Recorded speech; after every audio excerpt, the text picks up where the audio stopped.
It was the rainy season in Otokpa when 6-year-old Ajuma woke up to fetch water. Passing her father's room, she heard something strange, a whispered argument between him and a stranger. "You promised never to tell them the truth, or she will never forgive you." Ajuma froze. She heard her father cry quietly after the stranger left. That night, she climbed into his bed and asked, "Papa, what truth?" He smiled sadly and said, "Sometimes, silence is love." The next day, he handed her a sealed brown envelope. "Keep this, Ajuma. One day, when I'm gone, you know what to do." She didn't open it.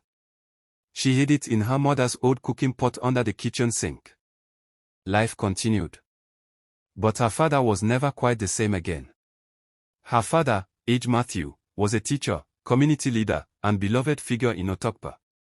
He paid school fees for orphans, fought for boreholes, and built the first library in the village. To everyone, he was a man of honor. But Ajuma knew there was something hidden. 12 years later, Papa fell ill and died after a short illness. The whole village mourned. People wept and called him a saint. Ajuma, now 18, wore black and watched in silence. The envelope still sat where she'd hidden it. Until the day of the burial. During the eulogy, just as the local chief praised Matthew as a man with no stain on his name, Ajuma stood up.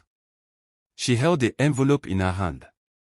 "My father was a great man," she began, "but he was also a man who carried pain." The crowd gasped. She opened the letter. It was written in her father's own hand. The letter revealed that Matthew had once served in the military during the war, and in one mission, he was ordered to burn a village suspected of harboring rebels. He obeyed, but later discovered his own sister had been among the victims. Racked with guilt, he left the military, relocated to Otokpa, and dedicated his life to helping others to atone for what he had done. He never told anyone. Except through the letter. There was silence. Then a murmur.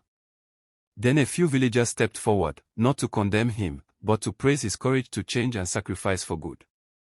One old man, a retired colonel, wept openly and said, "Sometimes, our heroes are born from their own ashes."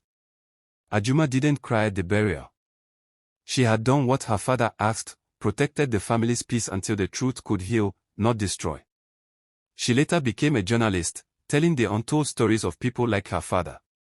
Because she learned that even a buried truth can bloom into freedom.